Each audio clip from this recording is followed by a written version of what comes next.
వాక్యమై ఉన్న దేవా, ఈ క్రిస్మస్ మహా పండుగ వేడుక మహోత్సవంలో వాక్యం ద్వారా సూటిగా మాతో మీరు మాట్లాడమని, మా హృదయాలని తెప్పరిలా చేయమని, మా ఆత్మలకు కావాల్సిన ఆత్మీయ ఆహారాన్ని స్పెషల్గా ఈరోజు మాకు దయచేయమని మీ పాదాలు బట్టి వేడుకుంటూ, వచ్చిన ప్రతి ఒక్కరిని వాక్యం చేత ఉదక స్నానం చేయించమని మీ పాదాలు బట్టి అడుక్కుంటూ బ్రతిమలాడుకుంటూ, నన్ను సిలువ చాటున 100% మరుగు చేయమని, మీ ఆత్మకార్యం మా మధ్యలో జరిగించమని, నన్ను ఆవరించమని మీ పాదాలు బట్టి యేసయ్య వేడుకుంటూ, ప్రేమస్వరూపి మినిస్ట్రీస్ యొక్క మహా అధినేత అయిన పరిశుద్ధాత్మ తండ్రి, సర్వశక్తిమంతుడా, మా మధ్యలోకి రమ్మని ప్రేమపూర్వకంగా శిరస్సు వంచి ఆహ్వానించుకుంటున్నాం.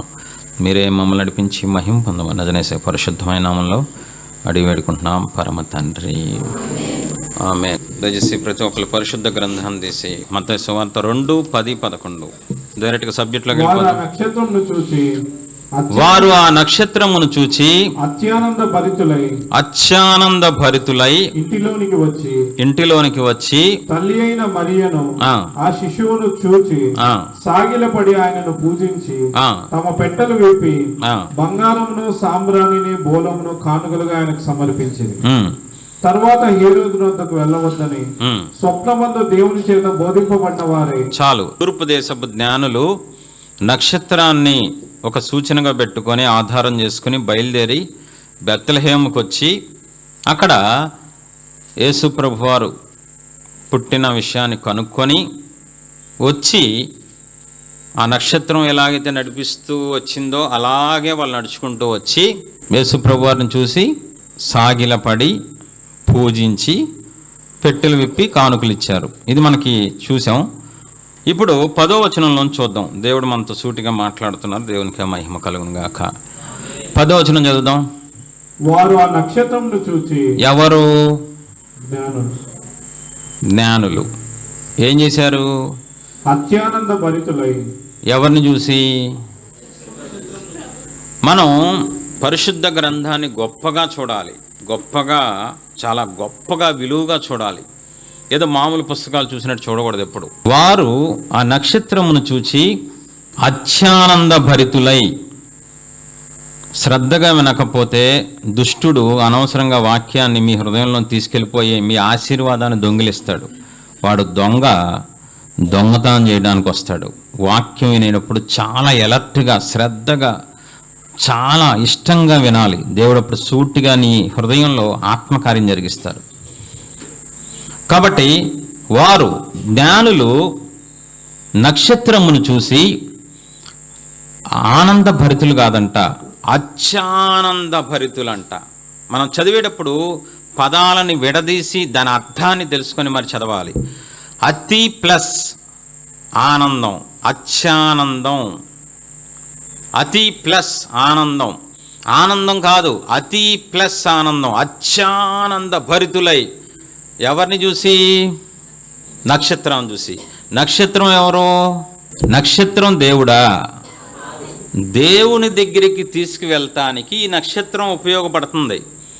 వాళ్ళు గ్రంథాలు తిరగేసి ఒక నక్షత్రం పుట్టిద్ది స్పెషల్, ఆ నక్షత్రం వెంబడిస్తే రక్షకుడు ఎక్కడ పుట్టారో తెలియజేస్తుంది. నక్షత్రం దేవుడు కాదు సుమా, మీరు జాగ్రత్తగా అర్థం చేసుకోవాలి.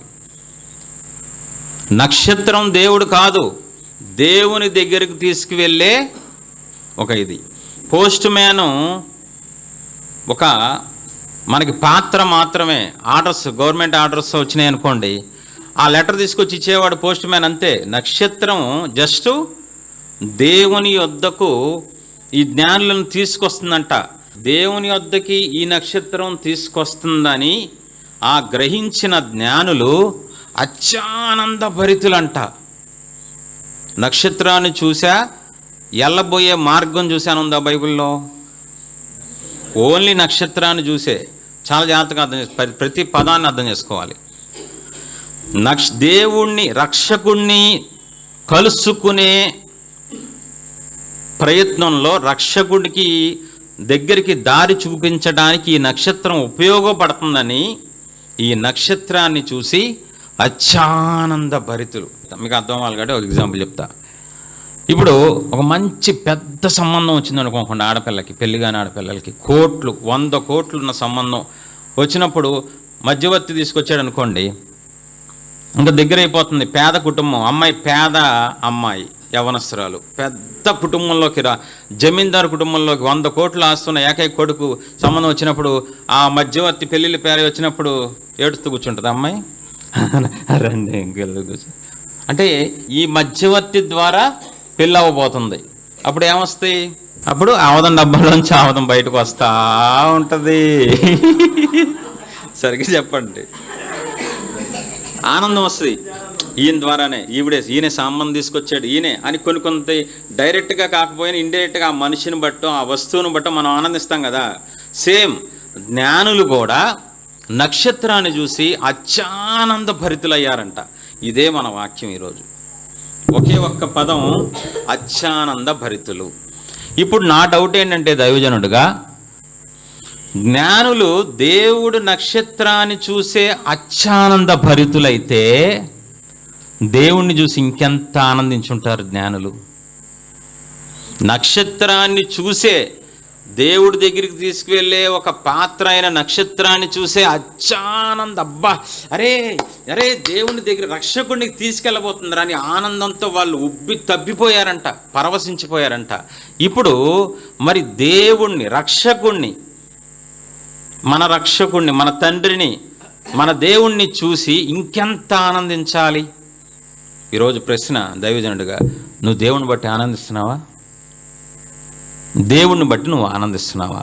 బైబిల్లో దేవుణ్ణి బట్టి ఆనందించమని ఎక్కడన్నా ఉందా? లేదు. ప్రార్థన చేయమనుంది, అడుక్కోమనుంది, బొచ్చు పట్టుకుని తీసుకెళ్ళి ప్రభువా నాకు ఈ సమస్యలు అని ఉందా? తీయాలి. బైబిల్స్ తీసి పిచ్చగొట్టుడు ఉంటుంది వాక్యం. దేవుడు కొడుతున్నారు, నేను కాదు. చూద్దాం. దేవుడు మనకు ఒక ఆజ్ఞ ఇచ్చారు. ఫిలిప్పీలకు 4:4 చాలా పవర్ఫుల్ సందేశం ఇది. మీ జీవితాలకి ఇది టర్నింగ్ పాయింట్ అవుద్ది. ఎందుకు మీ జీవితాలు ఆశీర్వాదంగా లేవో ఈ రాత్రి దేవుడు మాట్లాడుతున్నారు. ఎల్లప్పుడూ ప్రభువునందు ఆనందించాలి. అక్కడ నక్షత్రాన్ని చూసి ఆనందించారు, ఇక్కడ డైరెక్ట్గా పాయింట్లోకి వచ్చేసాడు పౌలు. మీరు ఎల్లప్పుడూ ఏం చేయాలో తెలుసా దేవుని పిల్లారా? దేవుణ్ణి బట్టి మీరు ఆనందించాలి. ఎప్పుడు? ఆదివారం పూట దేవుని సన్నిధిలో కూర్చున్నప్పుడు.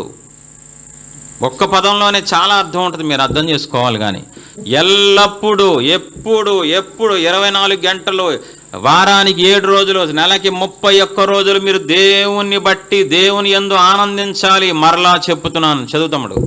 ఎల్లప్పుడూ ప్రభువునందు ఆనందించుడి. మరలా చెప్తున్నాను, మర్చిపోతారేమో, ఇది చాలా ఇంపార్టెంట్. మళ్ళీ చెప్తున్నా, రిపీట్ చేస్తున్నాడు పౌలు. ఏమంటున్నాడు? మరలా చెప్తున్నాను, ప్రభువునందు ఆనందించుడి. ప్రభువిచ్చే వాటిని బట్టి ఆనందించకూడదు. ప్రభువునందు చాలా పాయింట్ చాలా కేర్ఫుల్గా తీసుకోవాలి మనం. ఎల్లప్పుడూ ప్రభువునందు ఆనందించండి, ప్రభువును బట్టి ఆనందించండి. యేసయ్యను బట్టి, నిన్ను పోషించే దేవుణ్ణి బట్టి, నీ కోసం ప్రాణం పెట్టిన రక్షకుని బట్టి, నిన్ను కంటికి రెప్పలాగా కాచి కాపాడుతున్న నీ కాపర్ని బట్టి నువ్వు ఆనందించాలి. చాలామందికి అసలు దేవుని బట్టి ఆనందించడం అంటే ఏంటో తెలియదు. అసలు దేవుని బట్టి ఆనందించాలని కూడా తెలియదు. దేవుణ్ణి బట్టి ఆనందిస్తే అంటే దేవుడికి ప్రార్థన చేయడం తెలుసు, దేవుడికి మొరపెట్టడం తెలుసు, దేవుడి దగ్గర అడుక్కోవడం తెలుసు. కానీ దేవుణ్ణి బట్టి ఆనందించాలని చాలామందికి తెలియదండి. చాలామందికి తెలియదు. నేను ఖచ్చితంగా చెప్పగలను. అయితే ఒకవేళ దేవుణ్ణి బట్టి నువ్వు నేను ఆనందిస్తే ఏం జరిగిద్ది? నెహమ్యా 8:10. క్రిస్మస్ చేసుకోవడం అంటే కొత్త బట్టలు వేసి రావటం కాదు, డబ్బాలు కబుర్లు చెప్పడం కాదు, పాటలు వాయిద్యాలు వేసుకొని పాటలు పాడటం కాదు. క్రిస్మస్ అంటే యెహోవా యందు ఆనందించుట వలన మీరు బలమొందుదురు. యెహోవా యందు ఆనందించుట వలన మీరేమవుతారంట? బలమొందుదురు, బలాన్ని పొందుకుంటారంట. దేవుని యందు మనం ఎప్పుడైతే ఆనందిస్తామో, దేవుడిచ్చే వాటిని బట్టో, లోకాన్ని బట్టో, పాపాన్ని బట్టో కాదు సుమా, నీ దేవుణ్ణి బట్టి నువ్వు ఆనందించితే బలం పొందుకుంటావంట. దేవుడిచ్చే బలం ఎలా ఉంటుందండి? మామూలుగా జస్ట్ బూస్ట్ తాగినప్పుడు మనం అంత సీన్ లేదు తెలుసా. సంసోను నడుచుకుంటూ వెళ్తున్నాడు. ఇలాగా వెళ్తూ ఉండగా ఒక పిల్లి పిల్ల వచ్చింది, జస్ట్ ఇలా చీల్చి చంపేశాడు కదా. కొదమ సింహం అంట. సింహాల్లో జాతులు ఉంటాయి తెలుసా? ఈ సింహము వచ్చి ఇలా మీద పడితే అని చెప్పేసి చింపేశాడంట. ఏంటి, బల్లి మీద పడితే ఎక్కడికో వెళ్ళి చేపట్టుకుంటాం మనం. సింహం బల్లి కాదు, సింహం వచ్చి ఇలా కసక్కని పంజాబెట్టి వేస్తుంటే కసక్కని ఇలా చీల్చి పారేసి అక్కడ పడేసి, ఏరా ఏం చేస్తున్నావు వెనక నా అమ్మానంటే, ఏం లేదమ్మా ఇక్కడ ఏదో చిన్న దుమ్ము ఉంటే దులిపేశాను అంటున్నాడు. ఏంటండి సంసోన్ ఎక్కడ దొరికాడండి? అక్కడ ఏమని ఉంటుందంటే, దేవుని ఆత్మ అతనిని ప్రేరేపించగా, అంటే దేవుడు శక్తిస్తే సూపర్ మ్యాన్లు జంపర్ మ్యాన్లు కాదు, అదంతా డూబు, ఏ మ్యాన్ ఉండదు. దేవుడు శక్తిస్తే సింహాన్ని కూడా చంపేంత శక్తిస్తారు, అంత బలం ఉంటుందండి. ఎవరు యెహోవా యందు ఆనందిస్తారో వాళ్ళు బలం పొందుకుంటారంట. బలం, మామూలు బలం, అది లోక బలంతో పోల్చుకోవద్దు. లోక శక్తితోనో తింటేనో తాగితే వచ్చే శక్తి బలం కాదు, దేవుడు సర్వశక్తిమంతుడిచ్చే బలం పొందుకుంటారంట. దేవునికే మహిమ కలుగును గాక. ఎంతమంది కావాలి? మీరు ఎంత బలవంతులంటే, లేకండి ఆరాధన చేసుకుందాం అని చెప్పగానే దీనుడా అజేయుడా ఫస్ట్ 5 నిమిషాలు, తర్వాత దీనుడా అజేయుడా ఆదరణ పావు గంట ఆరాధన చేయండి అంటే కొంతమంది నాకు సలహాలు కూడా ఇస్తా అంటారు. పావు గంట తర్వాత ఎక్కువసేపు నుంచోలేం బాబాయ్య మేము.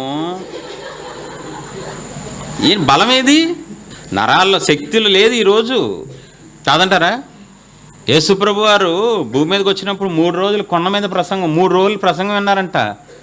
30 నిమిషాలు ప్రసంగం అంటే అమ్మా అయ్యో నొప్పులు వచ్చేస్తాయి వీళ్ళకి. ఏది, ముసలోళ్ళకి గర్భవతులు అవుతారు, 10 ఏళ్ళోళ్ళు గర్భవతులు అవుతారు. ఇటు మగవాళ్ళు కూడా కొత్తగా బాబా ఎప్పుడవుతుందిరా బాబు ఈ వాక్యం. 3 రోజులు ప్రసంగం ఆపకుండా విన్నారంట అండి వాళ్ళు. ఈ డెలివరీలు ఏంటో, ఈ క్యాంపులు ఏంటో నాకు అర్థం కావట్లేదు. కొంతసేపు ఆరాధన చేస్తే నుంచోలేరు, కొంతసేపు 1 గంట ప్రసంగం ఎక్కువైతే ఉండలేరు. అవునా కాదా? మీరంత బలహీనలు అంటే అవునని చెప్పడానికి కూడా ఓపిక లేనంత బలహీనలు మీరు. మిమ్మల్ని అడిగాను చూసావా, నాది తక్కువ. ఏంటిది అది? కాబట్టి దేవుడిచ్చే బలం సంపాదించుకోవాలంటే దేవుని యందు ఆనందించాలి. ఒక వింత మనిషిని బైబిల్లో చూపిస్తా. వింత స్టేట్మెంట్ ఇస్తాడు. మనకి ఆయనకి సంబంధం ఉండదు. ఆయన దేవుని బిడ్డే, మనం దేవుని బిడ్డ. మనం దేవుని సేవిస్తున్నాం, మనం బైబిల్ పట్టుకున్నాం, మనం దేవుని పిల్లలం అని అంతా హడావుడి చేస్తున్నాం. ఒక వింత వ్యక్తిని చూపిస్తాను. హబక్కూకు 3:17 శ్రద్ధగా చదవాలి. ఏదో చదివామంటే చదివాం కాదు, నీతో పోల్చుకుని చదువు. హబక్కూకు 3:17. అంజూరపు చెట్లు పూయకుండినను, చాలా జాగ్రత్తగా తమ్ముడు చదువుతున్నాడు, జాగ్రత్తగా వినండి ప్లీజ్ దయచేసి. అంజూరపు చెట్లు పూయకుండినను, ద్రాక్ష చెట్లు ఫలింపకపోయినను, ద్రాక్ష చెట్లు ఫలించకపోయినను, ఒలీవ చెట్లు కాపు లేక ఇండినను, చేనిలోని పైరు పంటకు రాకపోయినను, గొర్రెలు దొడ్డిలో లేకపోయినను, పాలలో పశువులు లేకపోయినను, నేను యెహోవా యందు ఆనందించెదను. నా రక్షణకర్త అయిన నా దేవుని యందు నేను సంతోషించెదను. ప్రభువుకు యెహోవాయే నాకు బలము. గట్టిగా గట్టిగా చప్పట్లు కొట్టి దేవుని మహిమపరుద్దాము.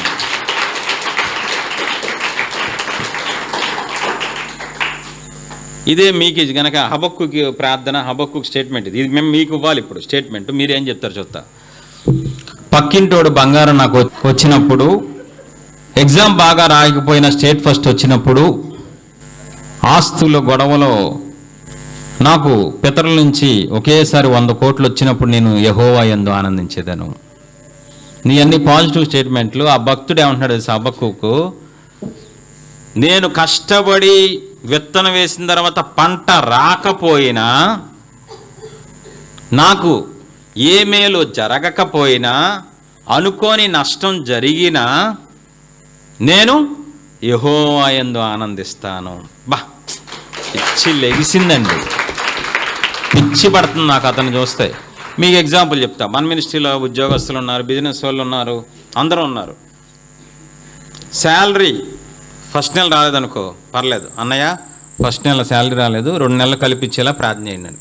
ఓకే, 2 నెలలు రాలా, ఫోన్ వస్తుంది, అన్నయ్య కొంచెం చిరాగ్గా ఉందన్నయ్య, ఇలా కష్టపడినప్పుడు శాలరీ రాకపోతే ఎలాగన్నయ్య 3 నెలలకి, ఈ దరిద్రుడి కోసం ప్రార్థన చేయండి అన్నయ్య బాబు, మేనేజర్ గారు చచ్చిపోను గాక, ఆడు 3 నెలల శాలరీ ఇవ్వట్లేదన్నాడు. అంటే అసలు అలా అది అసలు ఏంటన్నా అన్న, నువ్వు తిట్టకపోతే ప్రేమదాస్ అన్న నాకు చిరాకు, నువ్వు కూడా తిట్టాలని. ఆ పాపంలో నాకెందుకే బాబు, నీ పాపం నువ్వు వేడు, నా పాపాలు నేను ఎడుతాను, నీ పాపాలు నువ్వు వేడు. అదా కాదు, మీరు అంటే బాగా ఆదరిస్తారని ఓదారుస్తారని మన వాళ్ళు చెప్పారు. నీ ఉద్యోగంలో శాలరీ నువ్వు రానప్పుడు, నీకు నష్టం జరిగినప్పుడు, నీ భర్త కొట్టినప్పుడు, నీకు అన్యాయం జరిగినప్పుడు, నిందేసినప్పుడు నువ్వు దేవుణ్ణి బట్టి ఆనందించగలుగుతున్నావా, లేక దేవుణ్ణి సొనుగుతున్నావా, దేవుడి మీద ఆయాసపడుతున్నావా? హబక్కూకు ఏమంటున్నాడు? ఎన్ని నష్టాలు జరిగినా, నాకు ఏ లాభం జరగకపోయినా దానికి నా దేవుడికి సంబంధం లేదు, నేను ఆనందించడంలో ఎప్పుడు 24 గంటలు నిత్యము నా దేవుని యందు నేను ఆనందిస్తాను, నా రక్షణకర్త యందు నేను. తమ్ముడు చదువు పాయింట్ చాలా పవర్ఫుల్ అది. నేను యెహోవా యందు ఆనందించేదను, నేను యెహోవా యందు ఆనందించేదను, నా రక్షణకర్త అయిన నా దేవుని యందు, నా రక్షణకర్త అయిన నా దేవుని యందు నేను సంతోషించేదను, నేను సంతోషించేదను. అసలు ఎలా మనలాంటి వ్యక్తి, మనలాంటి మనిషి, మనలాంటి ఫీలింగ్స్ హృదయం ఉన్న వ్యక్తి, నాకు జరగకపోయినా, నాకు నష్టం వచ్చినా, నాకు ఏమైనా అయిపోయినా నేను మాత్రం దేవుని యందు ఆనందించడం మానను. ఎవరున్నారండి ఈ రోజుల్లో? నాకు తెలిసిన ఒక సహోదరు కొన్ని సంవత్సరాల కిందట, నేను దేవుడి మీద అలిగాను అన్నయ్య అంటుంది. ఏం చేసావమ్మా? దేవుడి మీద అలిగాను అన్నయ్య. ఏం చేశాను? నేను అడిగింది ఇవ్వలేదన్నయ్య, నేను ఇష్టపడ్డాను ఒకడిని, ఆడు ప్రేమించుతాడు ఇవ్వలేదు, అందుకే దేవుడి మీద అలిగాను నేను. పాపం దేవుడు ఏమి ఎడుతున్నారో, ఈవిడ అలిగినందుకు మరి దేవుడు ఎడుతా కూర్చుంటారు కదా. అమ్మా నువ్వు తొందరగా అలకమ్మా అని రామ్మా అంటారా? పోవే కుక్క నీకు నరకంలో చూపిస్తానంటారు. దేవుడితో గేమ్స్ ఆడకూడదు. అంటే ఈ రోజుల్లో దేవుడు చులకనైపోయారు. ఒక భయం కానీ, ప్రేమ కానీ, కృతజ్ఞత కానీ క్రైస్తవులకు లేదు. ప్రతిదానికి ఆయాసపడటం, ప్రతిదానికి అనుమానించడం, ప్రతిదానికి అవిశ్వాసం, ప్రతిదానికి నెగిటివే తప్ప నా దేవుడు ఎప్పుడు మంచే చేస్తారు, నా దేవుడు ఒకవేళ నా జీవితంలో కీడు దేవుడు అనుమతిస్తే అది మేలుగా మారుస్తారు, శాపం వచ్చినా దాన్ని ఆశీర్వాదంగా మార్చగల దేవుడిని ఆరాధిస్తున్నాను కాబట్టి నేను 24 గంటలు దేవుని యందు ఆనందిస్తానన్న వ్యక్తులు ఎక్కడున్నారండి ఈ రోజుల్లో? చూద్దాం, ముందుకెళ్దాం. అసలు దేవుని బట్టి ఎప్పుడు వస్తుంది ఆనందం? ఎందుకు వస్తుంది చెప్పండి. ఇప్పుడు దేవుని బట్టి ఆనందించాలని మనకి ఈరోజు మూలవాక్యం, అత్యానంద భరితులై, నక్షత్రాన్ని చూసేవాళ్ళు అత్యానంద భరితులైపోతే, దేవుణ్ణి చూసి, రక్షకుడిని చూసి, మనకి బదులుగా మరణించి మనల్ని నిత్య నరకం తప్పించి నిత్య జీవానికి తీసుకెళ్తున్న, పరలోకంలో మనకి సింహాసనం ఇవ్వబోతున్న మన తండ్రిని చూసి ఇంకెంత అత్యానంద భరితులు అయిపోవాలి మనం. అసలు దేవుణ్ణి బట్టి ఆనందం ఎలా వస్తుంది, ఎందుకు వస్తుంది, ఎప్పుడు వస్తుంది తెలుసుకోవాలని ఎంతమందికి ఉంది? యోబు గ్రంథం 22వ అధ్యాయం, యోబు గ్రంథం 22:26 చూడండి ఒకసారి.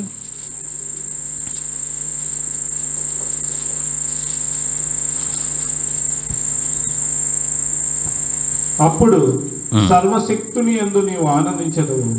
అప్పుడు సర్వశక్తుని యందు, ఇప్పుడు మన సబ్జెక్ట్ అదే. అప్పుడు నువ్వు దేవుని యందు ఆనందించేదవు. దేవుని తట్టు నీ ముఖం ఎత్తదు. నీవు ఆయనకు ప్రార్థన చేయగా ఆయన నీ మనవి ఆలకించును, నీ మొక్కుబళ్ళు నీవు చెల్లించదు. ఇప్పుడు అందులోంచి నేనేం తీసుకుంటున్నానంటే, అప్పుడు నువ్వు దేవుని యందు, సర్వశక్తుని యందు ఆనందించేదవు. ఎప్పుడు? అప్పుడు. అప్పుడు ఎప్పుడు చూద్దాం. 21వ వచనం, యోబు 22:21. ఆయనతో సహవాసం చేసినడలా. ఇది మూల అంశం ఏంటంటే, నువ్వు దేవునితో సహవాసం చేస్తే దేవుడిచ్చే ఆనందాన్ని, దేవుడిచ్చే సంతోషాన్ని పొందుకోగలవు. నువ్వు ఆయన బట్టి ఆనందించగలవు. నువ్వు దేవునితో సహవాసం చెయ్యకుండా నువ్వు ఆయన యందు ఆనందించాను అంటాం అబద్ధం. అది అబద్ధం. ఈ భూమి మీద ఏ క్రైస్తవుడు లేదా క్రైస్తవురాలు దేవునితో సహవాసం కలిగి ఉంటారో వాళ్ళు మాత్రమే దేవుని యందు ఆనందించగలరు. అసలు దేవుడు, సరే చూద్దాం, 1 యోహాను 1:7. అక్కర్లేదు ఈ వచనం. దీంట్లో ఏముంటుందంటే అన్యోన్య సహవాసం. దేవుడు మనం అన్యోన్య సహవాసం కలిగి ఉండాలంట. ఇంకోటి చూద్దాం చూడండి, యోహాను సువార్త 16:7. ఆయన మీతో కూడా ఉండును, మీలో నివసించును. అయితే నేను మీతో సత్యము చెప్పుచున్నాను, నేను వెళ్ళిపోవటం వలన మీకు ప్రయోజనకరము. నేను వెళ్ళని ఎడల ఆదరణకర్త మీ వద్దకు రారు, నేను వెళ్ళిన ఎడల ఆయనను మీ వద్దకు పంపుతుంది. ఆయన పరిశుద్ధాత్మ దేవుడు గురించి యేసు ప్రభు వారు చెప్పారు. ఏక దేవుడు, పరిశుద్ధాత్మ దేవుడు మనలోకి వచ్చి మనలో నివసిస్తారంట. మనం ఎలా ఇంట్లో నివసిస్తున్నామో మన దేహంలో నివసిస్తున్నారు. ఏ ఉద్దేశంతో దేవుడు మనలోకి వచ్చారు? ఇంకే ఉద్దేశం అంటే దేవుడు మన సమస్యలు తీర్చడానికి. ఇంక ఇదే 24 గంటలు అడుక్కునే వాళ్ళు అయిపోయి, అడుక్కునే బ్యాచ్ ఎక్కువైపోయిందండి. దేవుడు ఇప్పుడు పవిత్ర ఇక్కడికి వచ్చింది అనుకో, లేకపోతే మా ఇంటికి వచ్చింది అనుకో, మా ఇంటికి ఎందుకు వచ్చిందో ఆవిడ తెలుస్తుంది, కానీ నాకెలా తెలుస్తుంది? వచ్చి అన్నయ్య ఎందుకు వచ్చాను, బెల్లానికి వచ్చాను, అల్లానికి వచ్చాను, 10 రూపాయలకు వచ్చాను, 10,000కి వచ్చాను, ఏదో ఒకటి తన మనసులో మాత్రమే ఉంటుంది. దేవుడు ఎందుకు వచ్చారో దేవుడిని అడిగితే కానీ తెలియదు. మనమైతే ఊహించుకుంటాం. ఇప్పుడు పవిత్ర వచ్చినప్పుడు చెల్లి నేనేం చెప్తా, ఏ చెల్లెమ్మా ఎందుకు వచ్చావా? డబ్బులకు వచ్చావా? కాదన్నయ్య. బట్టలకు వచ్చావా? కాదన్నయ్య. తినడానికి వచ్చావా? అవునన్నయ్య. తను ఎందుకు వచ్చిందో తనకే తెలుస్తుంది, నాకు తెలీదు. దేవుడు మనలోకి ఎందుకు వచ్చారో, మనలోకి ఏ ఉద్దేశంతో వచ్చారో, ఎందుకు మనలో నివసిస్తున్నారో అది ఆయన్ని అడిగితే కానీ తెలియదండి. ఎంతమంది ఒప్పుకుంటారు? ఇప్పుడు చూద్దాం, ఆదికాండం 3:8 చూద్దాం ఒకసారి. ఆదికాండం 3:8. చల్లపూటను ఆదామును అతని భార్యయు తోటలో సంచరించుచున్నారు. అర్థం ఏంటంటే దేవుడు తన స్వరూపమందు, ఆదికాండం మీరు చదువుకోండి 2వ అధ్యాయం 3వ అధ్యాయంలో, మట్టిని తీసుకొని మనిషిగా ఆదాముగా అవ్వగా మగ ఆడజాతిగా చేశారు. చేసేసి ఇంకో ఏదైనా తోటలో మీ ఇష్టం, హ్యాపీగా ఉండంటారా బాబు అని చెప్పేసి పరలోకం వెళ్ళిపోయారు. కానీ ప్రతిరోజు దేవుడు ఒక సమయానికి పైనుంచి పరలోకాన్ని డైరెక్ట్గా ఫిజికల్గా వచ్చి, ఏ ఆదామా ఇట్రా, అవ్వ ఇట్రా, ఏం సంగతులు, ఎలా ఉన్నారు ఇవాళ, బాగున్నారా, ఏం చేస్తున్నారు, ఏం తిన్నారు ఇవాళ? ప్రతిరోజు దేవుడు పరలోకం నుంచి భూలోకానికి వచ్చి ఆదాము అవ్వతో సహవాసం చేసేవాళ్ళంట. పిల్లల్ని ఇప్పుడు మీరున్నారు పెళ్ళైన వాళ్ళు, పిల్లల్ని ఎందుకు అన్నారా? చెయ్యి రఫ్గా ఉన్నప్పుడల్లా 4 వేస్తానికి అన్నయ్య మీకు అన్నది పిల్లల్ని. అదే ఆన్సరు. బంధం కోసం, కలిసి ఉండటం కోసం, ఒక కుటుంబం కోసం, మంచి మీనింగ్స్ ఉంటాయి. అంతేగాని పిల్లలు పెద్ద అయిన తర్వాత నాకు కర్ర పడిపోతే కర్ర అవ్వటానికి అన్నయ్యా, ఇవన్నీ దరిద్రమైన ఆన్సర్లు. దేవుడు మానవుల్ని ఎందుకు చేశారు? నా స్వరూపంలో మనుషుల్ని చేసి వాళ్ళతో నేను రోజు సహవాసం చెయ్యాలి అని ఒక ఆశతో, ఒక ఉద్దేశంతో దేవుడు మనల్ని చేశారు. మనం ఆదాము నుంచి పాపం చేయటం వల్ల అది పోయింది. ఇప్పుడు మళ్ళీ యేసు ప్రభు వారు కొంతకాలం తర్వాత ఏం చేశారు? రక్తం చిందించటం వల్ల మనకి కృప దొరికి డైరెక్ట్గా దేవుడు, ఏ దేవుడు? ఒక్కగానొక్క దేవుడు, సర్వలోకానికి ఏకైక చక్రవర్తి, విశ్వ నిర్మాత అయిన దేవుడు మనలోకి వచ్చేసి మనతో నివసిస్తున్నారంట. ఎందుకు వచ్చారు ఆయన? రివర్సల్ ఆలోచించండి. మీ అవసరాలు తీర్చడానికా? పైనుండి తీర్చలేరు ఆయన? చేతగాని దేవుడా? ఎందుకు లోపలికి వచ్చారు? నీలోకి రావటానికి, పర్టికులర్గా ఒక్కొక్క వ్యక్తి లోపలికి రావడానికి గల కారణం ఏంటి? రివర్స్లో ఆలోచించండి. మన సమస్యల కోసం కాదు, మన కోరికల కోసం కాదు, ఆయనకి ఏమీ తక్కువై కాదు. ఆయన దేవుడు, మహిమగల దేవుడు, ఆయనకి ఏ లోటు లేదు, ఏ కొదువ లేదు. ఒకే ఒక్క ఆశ, వ్యక్తిగతంగా మనతో ఆయన సహవాసం చేయాలని కోరుకుంటున్నారు. గట్టిగా చప్పట్లు కొట్టండి. ప్రతిరోజు నెలకోసారి కాదు సుమా, 10 రోజులకు కాదు, ప్రతిరోజు ఆదామవ్వ దగ్గరికి వచ్చేవాళ్ళు దేవుడు. ప్రతిరోజు మాట్లాడుకునేవాళ్ళు, ప్రతిరోజు సంభాషణ చేసుకునేవాళ్ళు. ఈ రోజుల్లో ప్రతి నిత్యం అమ్మో నా దేవుడు నా కోసం ఎదురు చూస్తారు, లోపలే ఉన్నారు నా దేవుడు, నా స్నేహం కోసం నా పరలోకం నుంచి వచ్చేసారు, నేను ఇవాళ అవసరమైతే ఉద్యోగం మానేసి, అవసరమైతే మా ఆయనతో నిమిషాలు తక్కువ మాట్లాడి దేవుడితో సహవాసం చేస్తా అన్న రిలేషన్ ఎవరికి ఉంది? మీకు దమ్ముంటే చేతులు ఎత్తండి. ఈ సంవత్సరంలో జనవరి 1 నుంచి ఇప్పటి వరకు రోజుకి 1 గంట కూడా నేను ఇవ్వకుండా మానలేదు అన్నోళ్ళు చేతులు ఎత్తండి.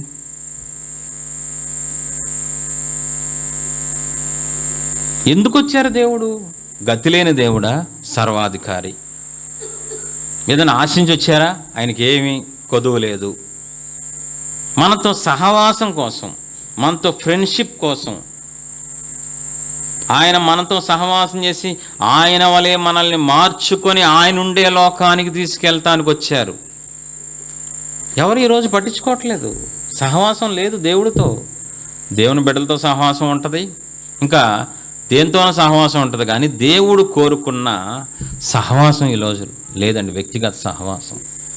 ఎవరైతే దేవునితో వ్యక్తిగత సహవాసం చేస్తారో వాళ్ళు ఏ నష్టమైనా ఏ ఆనందమైనా ఏం పట్టించుకోరు. దేవుణ్ణి బట్టి ఆనందిస్తూ ఉంటారు 24 గంటలు. వాళ్ళకి లోకంతో, వాళ్ళకి లోక సమస్యలతో దేంతో సంబంధం ఉండదు. ఇంకా రోజు దేవుడితో సహవాసం చేసేవాళ్ళు. దానియేలుని సింహాల బోను లేస్తానంటే వేసుకో, ఒరే వేస్తానంది పిల్లి బోను కాదురా, సింహాల బోను వేసుకో. యథావిధిగా కిటికీ తలుపు తీసి దానియేలు ముమ్మారు ప్రార్థన. అంటే వాళ్ళకి ఏం పట్టింపులు ఉండవు. వాళ్ళకి ఇంకా నష్టాలతో కష్టాలతో వాళ్ళు ఒక రేంజ్కి వెళ్ళిపోయిన వాళ్ళు. మీకు తెలుసా, పక్షిరాజు ఎక్కడో ఉంటుంది, అది కనబడను కూడా కనబడదు, ఎక్కడో పైన పక్షిరాజు. దేవునితో సహవాసం చేసేవాళ్ళు ఈ లోకస్తులకు అర్థం కారు. వాళ్ళు స్పెషల్గా ఉంటారు. వాళ్ళ క్యాడర్ కానీ వాళ్ళ వ్యక్తిత్వం కానీ వాళ్ళు దేనికి ₹1 వచ్చినా ఎక్కువ ఆనందించరు, నష్టం వచ్చినా బాధపడరు. లైట్గా తీసుకుంటారు. వాళ్ళు ఎంతసేపు దేవుడితో ఎలా గడపాలి, దేవుడిని ఎలా సంతోషపెట్టాలి, దేవుడిని ఇంకా ఎలా దగ్గర అవ్వాలి, ఇదే పనిలో ఉంటారండి. ఇంకా నువ్వు ఏ పనిలో ఉంటావు? దేవుడి దగ్గర నుంచి ఎలా లాక్కోవాలి, దేవుడి దగ్గర నుంచి ఎలా పీక్కోవాలి. ఎలా ఉంది మీ క్రైస్తవ్యం? ఎందుకు ఈ క్రిస్మస్లు సంవత్సరాలు దాటి వెళ్ళిపోతున్నాయి? ఇది ఎన్నో క్రిస్మస్ నీ జీవితంలో, 20వ, 10వ, 30వ. ఎందుకు? ఏం ఉపయోగం? నీ వల్ల ఎవరికి ఉపయోగం? నీ కుటుంబమే రక్షించబడలా, నీదో జీవితం వల్ల నీ వంశమే నరకానికి వెళ్ళిపోతుంది. నువ్వు పట్టించుకో. నా మాటలు కఠినంగా ఉండొచ్చు, కానీ సత్యం ఉంటుంది. ఆలోచించండి, ఒక్కసారి ఆలోచించండి. సంవత్సరాలు క్రిస్మస్ ఎన్ని వెళ్ళిపోయినాయండి నీ జీవితంలో? ఎన్ని ఇలాగా వెళ్ళిపోతూనే ఉన్నాయి. ప్రతి సంవత్సరం రావటం వెళ్ళిపోవటం. ఏం సాధించావు? ఏం ఉద్ధరించావు? ఎంతమందిని రక్షించావు? ఎంత వెలుగుగా మార్చబడ్డావు అన్నది చాలా ప్రాముఖ్యమైన విషయం. కాబట్టి ఎవరైతే దేవుడితో సహవాసం చేస్తారో వాళ్ళు దేవుడి యందు ఆనందిస్తారు. ఎవరైతే దేవుడిని బట్టి ఆనందిస్తారో వాళ్ళని భూమి మీద ప్రత్యేకంగా దేవుడు ఉంచుతారండి. వాళ్ళు మామూలుగా ఎక్కడ అంత అల్పులుగా కాదు, తక్కువ స్థాయిలో కాదు, వాళ్ళు విఐపీలు, విఐపీలు అయిపోతారు అంతే ఈ భూమి మీద. 2 భక్తులు మీకు చూపించి నేను ముగిస్తాను. కొత్త నిబంధన మత్తయి సువార్త 1:1. అబ్రహాము కుమారుడైన డిసెంబర్ 1 సెమీ క్రిస్మస్లో దేవుడు మనతో మాట్లాడినప్పుడు వీళ్ళిద్దరూ సాగిలపడే అనుభవం ఉంది కాబట్టి దేవుడు వీళ్ళని హెచ్చించారని చూసాం. ఇదే 2 వ్యక్తుల్లో దేవుని యందు వీళ్ళు ఎల్లప్పుడూ, కొత్త నిబంధనలో ఒక ఆజ్ఞ చూపించా, ప్రభువునందు ఆనందించుడి. మరలా చెప్తున్నాను, ప్రభువునందు ఎల్లప్పుడూ ఆనందించుడి. వీళ్ళిద్దరిలో ఆ లక్షణాలు ఉన్నాయేమో చూసి, ఎందుకు ప్రభువా వీళ్ళిద్దరిని అంతగా హెచ్చించారు? పాత నిబంధన భక్తులను తీసుకొచ్చి కొత్త నిబంధనలో పాడుకోవడం ఏంటండి? నాకు అర్థం కాదు. అబ్రహాము దేవుడా, ఇస్సాకు దేవుడా, ఆయన ఎక్కడో పాత నిబంధనోడు. ఇప్పటికీ 4000 సంవత్సరాలు, 4000 సంవత్సరాలు పట్టుకొని ఇప్పటికీ దేవుడు పాటలో ఆయన ఉండటం ఏంటి? మీరేం పట్టించుకోరు, గమనించరు. ధ్యానించాలి వాక్యాన్ని. దావీదు కుమారుడా, ఈ పాట పాడినోళ్ళు ఎవడన్నా ఉంటాడు తెలుగులో? దావీదు కుమారుడు ఏంటండి? దావీదు మట్టి మనిషి అండి, కానీ దేవుడు హెచ్చించారు వాళ్ళిద్దరిని. చరిత్రలో వాళ్ళిద్దరు మిగిలిపోతారు. రేపు పరలోకంలో వాళ్ళకి స్పెషల్ రాజ్యాలు స్పెషల్గా ఉంటాయి. మొన్నే ఫోన్ చేశాను, నాకు కూడా ఒక రూమ్ ఉంచన్నా అని. ఎస్ అన్నారు. వాళ్ళకి ఇంగ్లీష్ మీడియం అంటే వాళ్ళిద్దరు. అరే నీకు 100 సార్లు చెప్పా, సగం నవ్వు దరిద్రం అని. ఇది కరెక్ట్. ఇది కరెక్ట్. కాబట్టి వాళ్ళిద్దరిలో ఏంటి ఈ పాటికి ఎలా ఉండాలి మీరు? ఎంతమందికి ప్రపంచానికి ఆశీర్వాదంగా ఉండాలి మీరు? ఎక్కడున్నారు? సరే, వాళ్ళిద్దరు అబ్రహాములో దావీదులో ఈ రెండు ఉన్నాయిలే చూసి మనం ఊహించుకుందాం తొందరగా. చూడండి ఒకసారి ఆదికాండం 18 తమ్ముడు చదువుతాడు 1 నుంచి.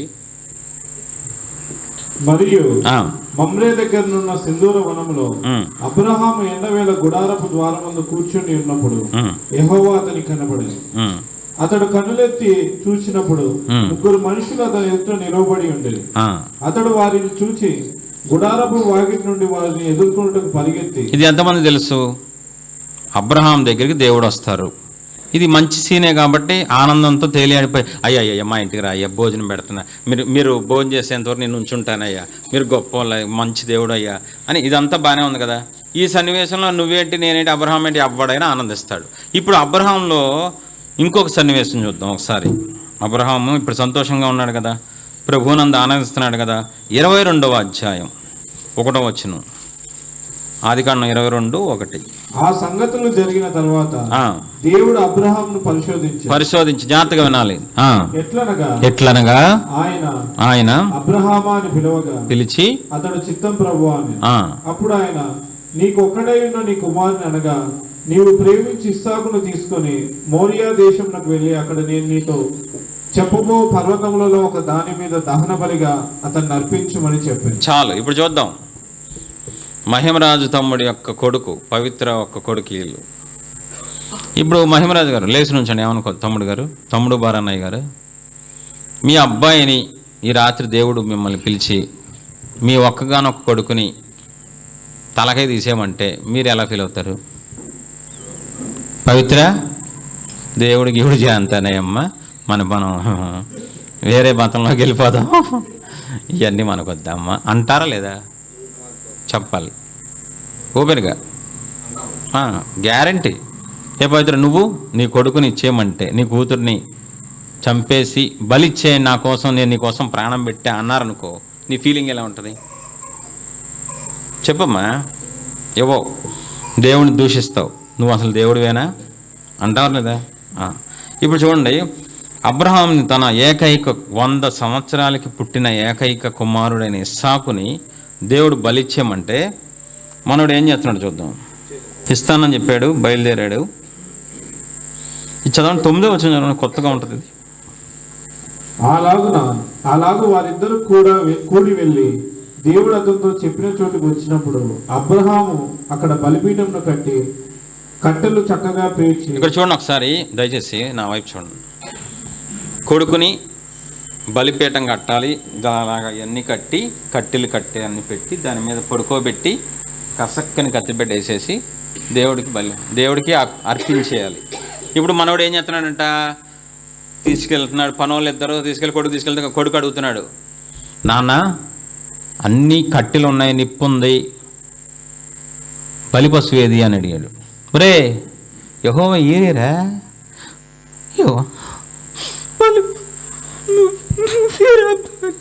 అన్నాడా? చెప్పాలి ఏమనలా. ఇప్పుడు చూడండి ఇంకో పాయింట్, కట్టెలంట ఎలా పేరుస్తున్నాడు? చక్కగా పేరుస్తున్నాడంట. దేనికి? కొడుకుని చంపేయడానికి కట్టెలు చక్కగా పేరుస్తున్నాడంట. లోపల బాధ కనబడుతుందా? లోపల భయం కనబడుతుందా? ఏమన్నా కనబడుతుందా? చక్కగా ఒక మంచి పని చేస్తానుకో, కొడుక్కి ఏదో సన్మానానికి స్టేజ్ రెడీ చేసినట్టు చేస్తున్నాడు అయ్యగారు. ఎందుకని? లోపల అబ్రహాంకి భయం కానీ అనుమానం కానీ బాధ కానీ ఏమీ లేదు. చక్కగా సంతోషంగా వెళ్ళాడు. ప్రభువా ఆనందంగా నవ్వుతూ స్మైల్తో కొడుకుని కత్తి పెట్టి ఇలా చేస్తే కొత్త నిబంధనలో ఉంటుంది, బలి అర్పించేశాడు. ఇవ్వలేదు, ఎప్పుడే చెయ్యెత్తితాడో హృదయంలో చంపేసినట్టే. కత్తి ఇలా పడే లోపల ఆపే అన్నారు అంటే ఇచ్చేసినట్టే. దేవుడు కొత్త నిబంధనలు ఇచ్చేశారని చెప్పారు.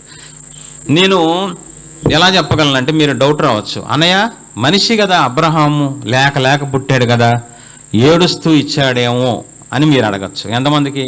ఖచ్చితంగా ఎవరికి వచ్చినా రాకపోయినా వల్లిరాని డౌట్ వస్తుంది. ఇవాళ చెప్పేస్తే ఇవాళతో క్లియర్ అయిపోతుంది, రేపు ఫోన్ చేస్తుంది పొద్దున్నే, అన్నయ్య నాకు డౌట్ అన్నయ్య. ఏం చెప్పమ్మా? అబ్రహాము ఏడ్చుంటాడేమో అన్నయ్య దానికి ఆన్సర్ నేను చెప్తాను చూడండి. కయ్యూను అర్పణ అర్పించేటప్పుడు హృదయ ఉద్దేశాన్ని చూసి చెప్పోరా కుక్క, నీ అర్పణ నాకు అక్కర్లేదు అన్న రోషం గల దేవుడు. ఒకవేళ అబ్రహాము గనక ఏడుస్తూ గనక కొడుకుని బలిస్తే ఖచ్చితంగా తీసుకునేవాళ్ళు కాదు. గట్టిగా మనం కానుకలు ఇచ్చేటప్పుడు, కానుకలు పెట్టిలో కానుకలు ఇచ్చేటప్పుడు చాలా ఉద్దేశాలతో వేస్తారు. కొంతమంది తప్పదని వేస్తారు, కొంతమంది ఏదో వస్తనే వేస్తారు, కొంతమంది ఏడుస్తూ, కొంతమంది కృతజ్ఞతతో నాకు ఇచ్చిన దాన్ని బట్టి వేస్తా అంటారు. మన ఉద్దేశం చాలా మోస్ట్ ఇంపార్టెంట్. బైబిల్ ప్రకారం కొత్త నిబంధనలు ఏముంటుందంటే, సొనుగుతూ గొనుగుతూ మీరేం చేయమాకండి. అస్సలు సొనుగుళ్ళంటే దేవుడికి చిరాకు. కొంతమంది పని చేస్తూనే ఉంటారు, దేవుడు చెప్పినా దైవజనుడు చెప్పినా ఇంకేం చేస్తాం, ఇంకా తప్పదు, ఆడెక్కడేగా చచ్చాడు, ఆడు ఇలా చెప్పాడు కదా, ఉండగా బాబు ఆడు చెప్పాడు, ఆడు సొనుగుతూ గొనుగుతూ ఏడుస్తూ సంశయాలతో అనుమానాలతో దేవుడికి ఇచ్చేవాళ్ళు, దైవజనులకు ఇచ్చేవాళ్ళు మీలో లేరని దమ్ముంటే చెప్పండి, అబద్ధం ఆడకుండా నిజం చెప్పండి. బైబిల్ పట్టుకొని ఉన్నారా లేరా? అది కానుకిచ్చేటప్పుడు అవ్వచ్చు, పరిచర్య చేసేటప్పుడు అవ్వచ్చు, లేకపోతే అక్కడి నుంచి ఇక్కడ దాకా మీరు వేరే స్టేట్ నుంచి ఇక్కడ రమ్మంటే ఏంటి అన్నయ్య రమ్మంటాడు, అవును మరి నా కోసం నా బట్టలు ఇస్త్రీ చేస్తామని వచ్చి నువ్వు ఇక్కడ ఇస్త్రీ చేసే 30 మంది లేరు, మరి వాళ్ళకి ఎవరికి వాళ్ళు అర్థం కాక నేను 31 మనిషి నేను పిలిపించి ఇస్త్రీ చేసి పంపించేస్తాం. మరి ఎందుకు పిలిచి మాకేమవుతారండి? నేను పిలిచినా వాళ్ళిద్దరు పిలిచినా ఎవరు పిలిచినా మీకోసం, మీ ఆశీర్వాదం కోసమే కదా. ఇక్కడ ఖచ్చితంగా అబ్రహాము నవ్వుతూ కొడుకునిచ్చేశాడు, అది మర్చిపోవద్దు మీరు. సంతోషంగా దేవుడు అబ్రహాముని కొత్త నిబంధనలో పెట్టారు అంటే 100 కోణాల్లో దేవుడు పరీక్షించే దేవుడు, సామాన్యమైన దేవుడు కాదు రోయ్. మీరేదో అనుకున్నట్టు అల్లటప్ప దేవుడు కాదు. బాల యేసు బాల, నువ్వు డ్యాన్స్ వేయొద్దు, ఆయన డ్యాన్స్ వేయించద్దు, ఆయన నువ్వు పట్టుకోలేవు, నువ్వు ఊపలేవు. ఆయన భూమి అంత ఉంటా, ఆయన మన భూమి అంటే ఆయన పాదపీయడం అంట, నువ్వు ఆయన ఊపి ఊపి నువ్వు ఊగిపోతావేమో కానీ ఆయన ఎప్పటికీ ఊగరు. నాకు బాగా తెలుసు దేవుడి గురించి. కాబట్టి పనికిమాలను ఉయ్యాలు మానేసి మంచి మంచి పనులైనా చేసుకుని మంచి భక్తి. కాబట్టి ఇప్పుడు అబ్రహాము ఎల్లవేళలా దేవుని యందు ఆనందిస్తున్నాడు. దేవుడు ప్రత్యక్షమైనప్పుడు ఆనందిస్తున్నాడు, సొంత కొడుకుని చంపేమన్నప్పుడు కూడా సంతోషంగా ఉన్న వ్యక్తి. కాబట్టే అబ్రహాము దేవుడా, ఇస్సాకు దేవుడా, నువ్వు పాడితే దేవుడా, నీకుంటది దేవుడా హైలెస్సా. నువ్వు పాడే అర్హత నీకు ఎక్కడుంది? నువ్వు పాటించినప్పుడు, నువ్వు అలా లేనప్పుడు, నువ్వు ఎల్లవేళ దేవుని యందు ఆనందించినప్పుడు అబ్రహాము దేవుడా. ఈ పాటలే మానండి, ఆరాధనలో ఇదంతా నటన, వేషధారణ. 6 లక్షల మంది బయలుదేరితే 2 వెళ్ళారంట పరలోకం. వణుకు రావాలి పరలోకాన్ని గుర్తు చేసుకుంటే. నవ్వండి, మీరు నవ్వుతుంటే నేను చాలా ఆనందిస్తాను, కానీ సబ్జెక్ట్ నేర్చుకోండి. ఎలా ఉన్నారు ఈ సంవత్సరంలో దేవుని బట్టి? ఈ సంవత్సరం అంతా ఆనందించారా? ఫెయిల్యూర్స్లో ఆనందించారా? కరోనాలో ఆనందించారా? మీకు కరోనా వచ్చినప్పుడు ఆనందించారా? సరే, రెండో భక్తుని చూద్దాం, దావీదు. ఈ దావీదు ఎలవేళ ఆనందించాడా లేదా? 2వ సమూయేలు 6వ అధ్యాయం 12 నుంచి 2వ సమూయేలు 6:12. ప్రభువునందు ఆనందించుడి, మరలా చెప్పుతున్నాను, ఎల్లప్పుడూ 24 hours 31 days 365 days దేవుని యందు ఆనందించాలి. మనం ఎప్పుడు సహవాసం ప్రతిరోజు చేస్తేనే మనం ఆనందించగలం. చదువుదాం. దేవుని మందసం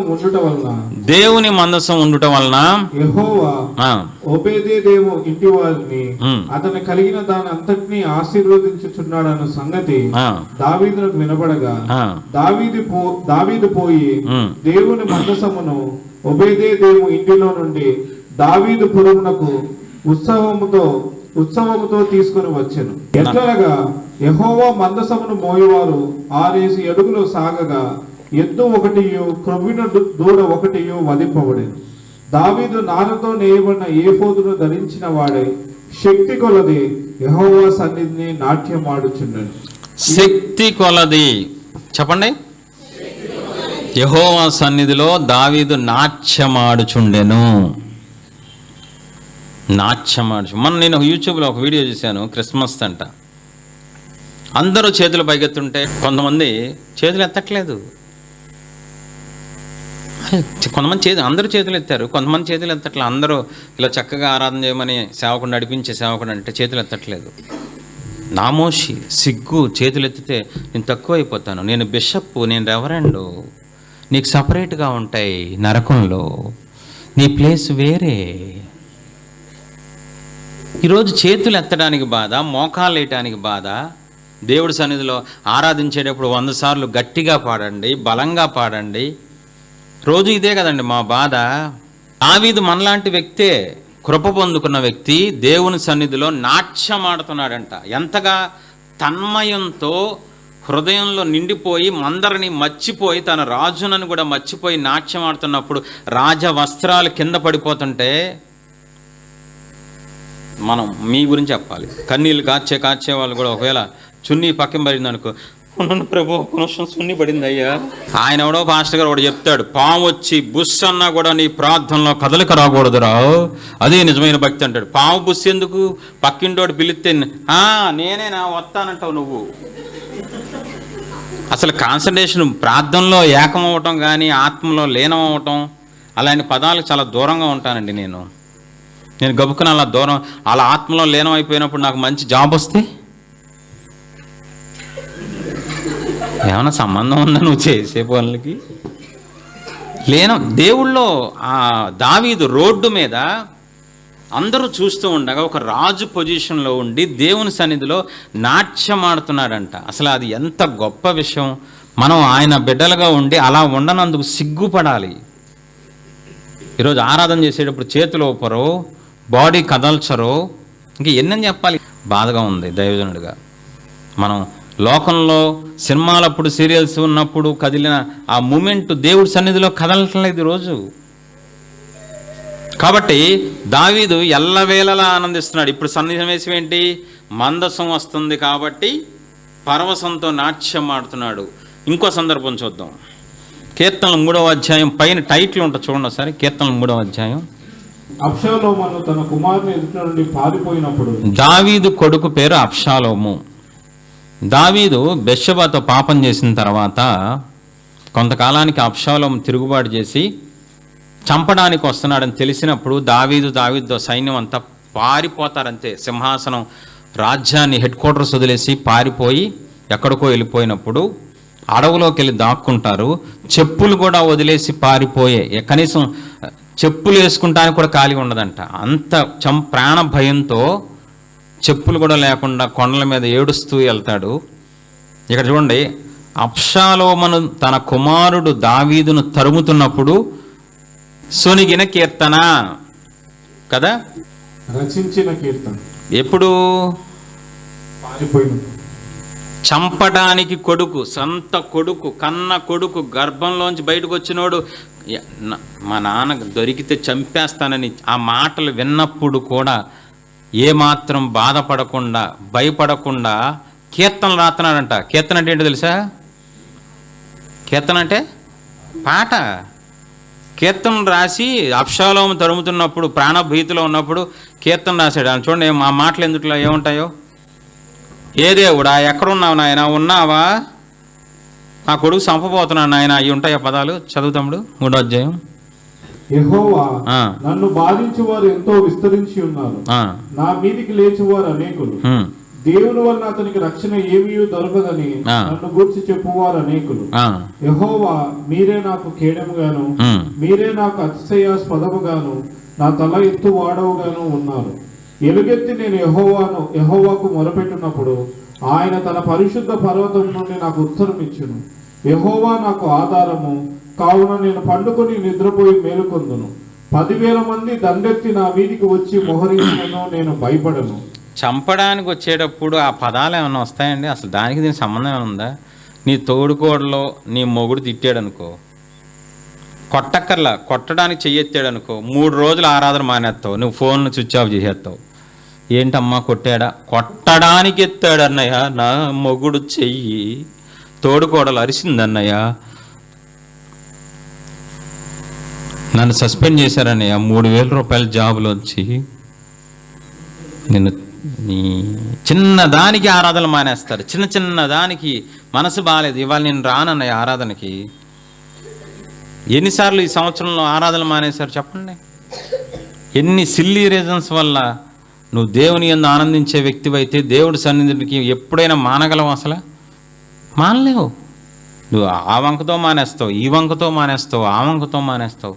ఇక్కడ కొడుకు చంపటానికి వస్తుంటే ఆనందంతో రాస్తున్నాడని ఎవడు చెప్పాడు రా నీ కీర్తనలో? యాకోబు రాసిన పత్రిక 5వ అధ్యాయం 13వ వచనం. ఎవనికైనాను శ్రమ కలిగినా, మీలో ఎవరికైనాను శ్రమ సంభవించినా అతడు ప్రార్థన చేయవలెను. శ్రమ కలిగితే ప్రార్థన చేయాలి. ఎవరికైనాను సంతోషం కలిగినా అతడు కీర్తనలు పాడవలెను. కీర్తనలు ఏంటండి? ఈ రెండు మ్యాచ్ అవ్వట్లేదు. సంతోషం కలిగితే కీర్తనలు పాడాలంట. ఇప్పుడు కీర్తన ఎప్పుడు రాశాడు? శత్రువు పరాయి దేశాన్ని సింగిల్ హ్యాండ్తో కత్తితో వేసేసి రాజుగా వచ్చినప్పుడు కీర్తనలు రాస్తున్నాడా? ఎప్పుడు రాస్తున్నాడు కీర్తనలో? కొడుకు చంపడానికి వస్తున్న టైంలో మనడు కొత్త కొత్త కీర్తనలు వస్తున్నాయంట. శ్రమలో నీకు శ్రమలో పొన్న పాటలు కూడా మర్చిపోతావు. పల్లవ తీసుకెళ్ళి చరణంలో పెడతావు, చరణం తీసుకొచ్చి పల్లవంలో పెడతావు. నీ శ్రమలో న్యాయం. నేను అన్ని చెప్పే నిజాలా అబద్ధాలా చెప్పండి. అక్కడ అబ్రహాం ఏమో కొడుకును చంపటానికి తీసుకెళ్తూ కత్తెత్తి సంతోషంగా ఇచ్చాంగా ప్రభువా నవ్వుతూ ఇచ్చేస్తున్నాడంట కొడుకును. ఇక్కడ కొడుకు చంపడానికి వస్తున్న టైంలో సంతోషంగా కీర్తనలు రాస్తున్నాడంట. ఏంటండి వీళ్ళు ఎలా ఉన్నారు? మనం ఎలా ఉన్నాం? ఎవరు కావాలి దేవునికి? యేసు ప్రభువారు ఎవరి ఆరాధన, ఎవరి భక్తి, ఎవరి ప్రార్థన అంగీకరిస్తారు? 24 గంటలు ఆయన బట్టి ఆనందించేవాళ్ళు, ఎప్పుడు ఆయన బట్టి ఆనందిస్తూ, ఎప్పుడు ఆయన బట్టి పరవశిస్తూ, నాకు ఆయన ఉన్నారు, నా దేవుడు ఆయన, నా రక్షణకర్త ఆయన, నా స్నేహితుడు ఆయన, నా బంధువు ఆయన అని చెప్పి ఎప్పుడు ఆయన బట్టే తప్ప ఆయన ఇచ్చిన వాటిని బట్టి ఆనందించకుండా ఆయన్ని బట్టి ఆనందించే వాళ్ళ కోసం ఎదురు చూస్తున్నారు. ఎప్పుడు ఆయన బట్టి ఆనందించగలం? పాటలు పాడితే ఆయన బట్టి ఆనందం రాదు, వాయిద్యాలు వాయిస్తే రాదు, కానుకలు ఇస్తే రాదు ఆనందం. 3 నిమిషాలు ఉన్న ఆనందం 3 నిమిషాలు ఉండదు. 3 నిమిషాలు ఉన్న విశ్వాసం 3 నిమిషాలు ఉండదు. ఎప్పుడైతే యోబులాగా నిత్యము దేవుడితో సహవాసం చేస్తావో, దావీదులాగా నిత్యము సహవాసం చేస్తావో, అబ్రహాంలాగా నిత్యము దేవుడితో సహవాసం చేస్తావో, అప్పుడు నీ హృదయం ఉప్పొంగిపోద్ది. నీకు వచ్చిన దాన్ని బట్టో, డబ్బును బట్టో, బంగారాన్ని బట్టి కాదు, దేవుణ్ణి బట్టి నీ హృదయం ఉప్పొంగిపోద్ది. అప్పుడు నిన్ను దేవుడు అబ్రహాములాగా, దావీదులాగా ఆశీర్వదిస్తారు. దేవుణ్ణి బట్టి నువ్వు ఆనందిస్తున్నావా? ఎవరు క్రైస్తవులు? ప్రాణం పెట్టకముందే అబ్రహాము, దావీదు దేవుణ్ణి బట్టి అంత ఆనందిస్తే, రక్తం ఇచ్చి కొనుక్కున్న నీ దేవుణ్ణి బట్టి నువ్వు ఎంత ఆనందించాలి? మిషనరీస్ చూడండి, వాళ్ళ దేశాలు వదిలేసి, ఆస్తులు వదిలేసి వచ్చేసి ఈరోజు సువార్త ప్రకటించారండి. నువ్వేం వదలవు, కనీసం దేవుని బట్టి ఆనందం కూడా నీకు రాదు. కళ్ళు మూసుకొని పశ్చాత్తపడి 5 నిమిషాలు, అయ్యా తప్పైపోయింది అయ్యా, నేనేదో నిజమైన క్రిస్మస్ ఆనందంలో ఉన్నాను అనుకున్నాను, కానీ భ్రమలో ఉన్నాను, ఇప్పుడే అర్థమైంది ప్రభు. ప్రార్థన చేసుకొని ముగించుకుందాం. మహోన్నతుల దయగల తండ్రి, ప్రేమాస్వరూపిణేసు ప్రభా, ఈ మినిస్ట్రీని మీరు స్థాపించినందుకు మా కోసం మీ పాదాలకే మహిమ కలుగును గాక. గడిచిన 7.5 సంవత్సరాల నుంచి మీరు అద్భుతంగా మమ్మల్ని నడిపిస్తూ, మాకెంతో సంతోషాన్ని, సమాధానాన్ని ఇస్తూ, సత్యాన్ని మాకు నేర్పిస్తూ, మా ద్వారా అనేక మందికి నేర్పిస్తూ, అనేక మందికి మాదిరిగా మమ్మల్ని, మా మినిస్ట్రీని ఉంచినందుకు మీ బంగారు పాదాలకి స్తోత్రం కలుగును గాక. మీ నామానికి మహిమ కలుగును గాక. మీ మినిస్ట్రీ ద్వారా, ఈ సహవాసం ద్వారా అనేక మంది పేదలకు సహాయం చేసే కృప ఇచ్చారు ప్రభా. ఇంకా నెక్స్ట్ ఇయర్ ఇంకా ఈ మినిస్ట్రీ సరిహద్దులు విశాలపరచమని, ఇంకా అనేక మంది సేవకులకి, సంఘాలకి ఈ మినిస్ట్రీ మాదిరిగా ఉండేలాగా సహాయం చేయమని, మేము కూడా అనేక మందికి మాదిరిగా ఉండడానికి కృప చూపించమని, ఇంకా అనేక మంది పేదలకి, అనాథలకి, అనేక రకాల వారికి సహాయం చేసే చేతులుగా మా మినిస్ట్రీని పైన ఉంచమని మీ పాదాలు బట్టి వేడుకుంటూ, ఈ క్రిస్మస్ ఆనందానికి కారణమైన యేసయ్య మీ పాదాలకే సమస్త మహిమ చెల్లిస్తూ, మరొకసారి పుట్టినరోజు శుభాకాంక్షలు మా బంగారు తండ్రి. మీరు పుట్టడం వల్లే మేము బ్రతుకుతున్నాం తండ్రి, మీరు పుట్టడం వల్లే మేము ఆనందిస్తున్నాం, మీరు పుట్టడం వల్లే నిత్య నరకం నుండి తప్పించబడ్డాం, మీరు పుట్టడం వల్ల ఈరోజు మాకు చిన్న పరలోకం భూమి మీద అనుభవిస్తున్నాం తండ్రి.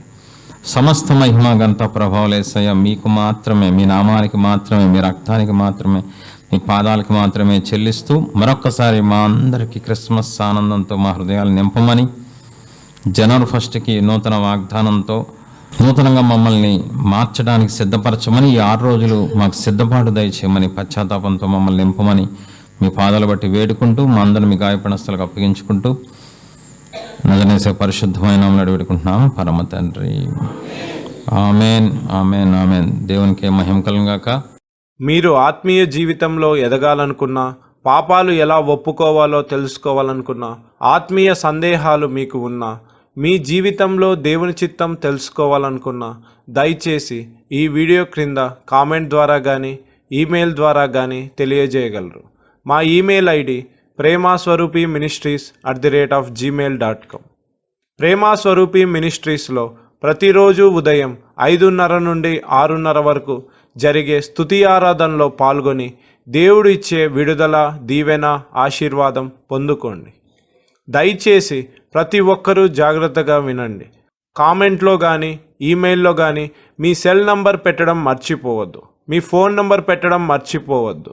మేము ప్రార్థన చేసి దేవుని చిత్తంలో ఉన్న ప్రతి ఒక్కరికి ఖచ్చితంగా మేమే ఫోన్ చేస్తాము. అనేక మందికి ఈ వీడియో షేర్ చేసి దేవుడిచ్చే ఆశీర్వాదం పొందుకోండి.